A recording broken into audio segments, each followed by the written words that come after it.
अस्सलाम वालेकुम। Component of relational database management system को कवर करने के बाद आज हम पढ़ने वाले हैं टाइप ऑफ रिलेशन। हमें पता है रिलेशन जो टर्म है वो टेबल के लिए यूज हो रही है, यानी डेटाबेस में रिलेशंस को हम टेबल भी कहते हैं।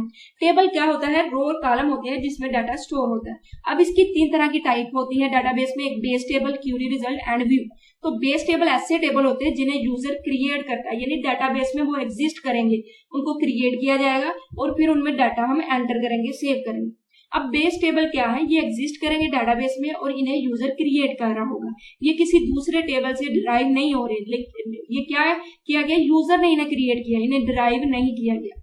तो बेस टेबल को हम क्रिएट, अल्टर और रिमूव भी कर सकते हैं डेटाबेस में, लेकिन इन ऑपरेशन को परफॉर्म करने के लिए हम एसक्यूएल स्टेटमेंट लिखते हैं। एसक्यूएल का मतलब होता है स्ट्रक्चर क्यूरी लैंग्वेज, यानी इन स्टेटमेंट, इस लैंग्वेज में हम कुछ स्टेटमेंट लिख रहे होते हैं जिसके जरिए हम बेस टेबल को क्रिएट कर सकते हैं, अल्टर कर सकते हैं या रिमूव कर सकते हैं। अब जो स्टेटमेंट हम एसक्यूएल में लिखते हैं इसी को हम क्यूरी बोलते हैं।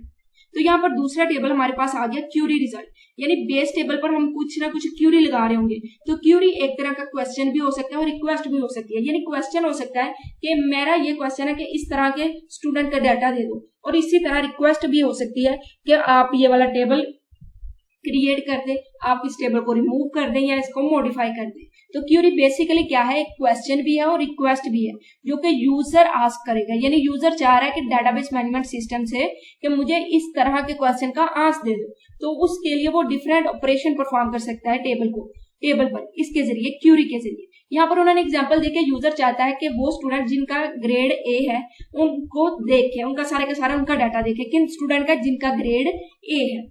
अब एक बेस टेबल होगा जिसमें सारे स्टूडेंट का डाटा स्टोर होगा। अब वहां पर कुछ स्टूडेंट बी वाले भी होंगे, कुछ सी वाले भी होंगे, लेकिन हमें सिर्फ वो स्टूडेंट चाहिए जो ग्रेड ए वाले हैं। तो बेस टेबल पर हमने एक क्यूरी परफॉर्म की, जैसे ही क्यूरी एग्जीक्यूट होगी तो हमें सिर्फ वो टेबल मिलेगा जिसमें सिर्फ ए वाले होंगे, सिर्फ ए ग्रेड वाले स्टूडेंट होंगे। अब जो हमें रिजल्ट मिला है क्यूरी के बाद वो एक टेबल की सूरत में मिला है, तो उस टेबल को हम क्यूरी टेबल कहते हैं। यानी क्यूरी परफॉर्म करने के बाद जो रिजल्ट हमें मिलता है टेबल में, उस रिजल्टेड टेबल को हम क्या कहते हैं? Query result tables. उसके बाद व्यू पे आ जाते हैं। व्यू वर्चुअल टेबल होते हैं, यानी ये एक बेस टेबल पर ही हम कुछ परफॉर्म करते हैं और उसमें से कुछ स्पेसिफिक डाटा हमें शो होता है, कुछ हाइड हो रहा होता है। हम व्यू क्यों यूज करते हैं? हम चाहते हैं कि यूजर जो है ना उसको सारे का सारा डाटा ना शो हो। हम चाहते हैं कुछ कॉलम शो हो, कुछ ना हो। यानी हमारे पास एक बेस टेबल तो है, लेकिन हम चाहते हैं कि उसमें से उसे रजिस्ट्रेशन नंबर और नेम तो शो हो, लेकिन उसे रोल नंबर और क्लास का पता ना चले। तो इस तरह से हम कुछ सिक्योरिटी भी मेंटेन कर सकते हैं। तो जिस यूजर को जिन कॉलम की जरूरत होगी सिर्फ उसे वही शो होंगे, सारे के सारा टेबल उसे शो नहीं होगा। तो व्यू क्या है? एक वर्चुअल टेबल है। यहाँ पर उसने कहा कि यूजर चाहता है कि सिर्फ कुछ कॉलम बेस टेबल के शो हो, सारे के सारे ना हो। तो वहां पर हम क्या करेंगे?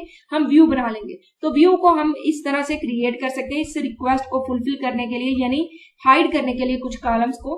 तो view only those column of the base table that user required. तो ये सिर्फ व्यू उन्हीं कॉलम पर मुश्तमिल होगा जो यूजर को चाहिए, जो यूजर के लिए जरूरी है। जो जरूरी नहीं है वो शो नहीं होंगे। अब इस फॉर्मेट को हम सेव करेंगे एज अ व्यू और इसे कोई ना कोई नाम देंगे। जैसे कि यहाँ पर हमारे पास बेस टेबल है, तो बेस टेबल में ये हमारे पास मुख्तलिफ कॉलम है, लेकिन हम चाहते हैं यूजर को सिर्फ रजिस्ट्रेशन नंबर और नेम शो हो। तो हमने इस फॉर्मेट को एज अ व्यू सेव कर लिया। उसके बाद यहाँ पर हम कुछ एडवांटेजेस देखते हैं व्यू के। सबसे पहले सिक्योरिटी। हमें पता है हम सारे का सारा डाटा शो नहीं करवा रहे। एक जो यूजर है उसको जो चाहिए, जो उसकी रिक्वायर है, सिर्फ वही से डाटा शो हो रहा है, बाकी डाटा हाइड हो रहा है। इसका मतलब उस डाटा को हम प्रोटेक्ट कर रहे हैं। तो यहाँ पर सिक्योरिटी मेंटेन रहती है। Each user can be given permission to access the database only through a small set of view. हम यूजर को परमिशन देंगे कि वो डाटाबेस में क्या एक्सेस कर सकता है, क्या नहीं कर सकता व्यू के जरिए। The view contain the specific data the user authorizes to see, यानी जिसको एक्सेस मिल चुकी है। ऑथराइज कौन सा यूजर होता है? जिसको एक्सेस मिल चुकी है और हमें पता चल गया कि वो इसको व्यू कर सकता है। The user is restricted to access only specific portion of stored data। जो हमने व्यू क्रिएट कर दिया सिर्फ वो उसी व्यू को देख सकेगा। उसके बाद क्यूरी सिंपल होगी। हम व्यू को मुख्तलिफ टेबल में से भी क्रिएट कर सकते हैं, यानी हमारे पास कुछ टेबल्स हैं, उन टेबल्स में से हमने कॉलम लिए और एक व्यू क्रिएट कर दिया। अब मुख्तलिफ टेबल में क्यूरी परफॉर्म करना मुश्किल होता है, जबकि सिंगल टेबल में आसान होता है। तो view as a single table present होगा, तो इसलिए इसमें क्यूरी करना आसान रहेगा, यानी एसक्यूएल स्टेटमेंट लिखना आसान रहेगा। उसके बाद स्ट्रक्चर सिंपलिसिटी हो जाएगी, क्योंकि ये एक वर्चुअल टेबल है जो कि ज्यादा यूजफुल रहेंगे किसी भी पार्टिकुलर यूजर के लिए। हमारे पास एक स्ट्रक्चर सिंपल हो गया और फिर हमें जो डाटा चाहिए, जो एक यूजर को चाहिए, सिर्फ उससे को वही शो हो रहा है, सारे का सारा डाटा शो नहीं हो रहा।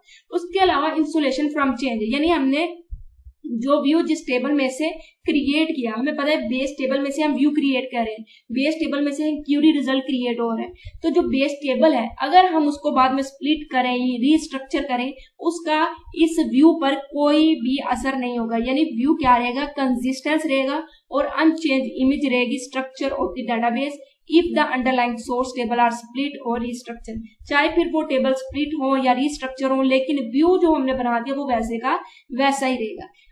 आज की वीडियो के लिए इतना ही। अगली वीडियो में हम करेंगे प्रॉपर्टी ऑफ रिलेशनशिप। और बाय द वे, और चैनल को सब्सक्राइब कर लें प्लीज प्लीज, अपने दोस्तों के साथ शेयर करें, क्लास वालों के साथ शेयर करें और कमेंट करें। अगर कहीं से कोई टॉपिक समझ नहीं आ रहा या कोई पॉइंट समझ नहीं आ रहा या मैं मिस कर गई तो आप नीचे उसे कमेंट बॉक्स में लिखें, मैं उसे जरूर रिप्लाई करूंगी। तो इंशाल्लाह अगली वीडियो में हम देखेंगे प्रॉपर्टी ऑफ रिलेशनशिप। बहुत ही ज्यादा इंपॉर्टेंट चैप्टर है, सिर्फ वीडियो मत देखें बल्कि इसकी प्रैक्टिस भी करें, इसे साथ साथ रिवाइज करें और इस चैप्टर को किसी सूरत भी आपने स्किप नहीं करना। तो इंशाल्लाह अगली वीडियो में मिलेंगे, तब तक के लिए अल्लाह हाफिज।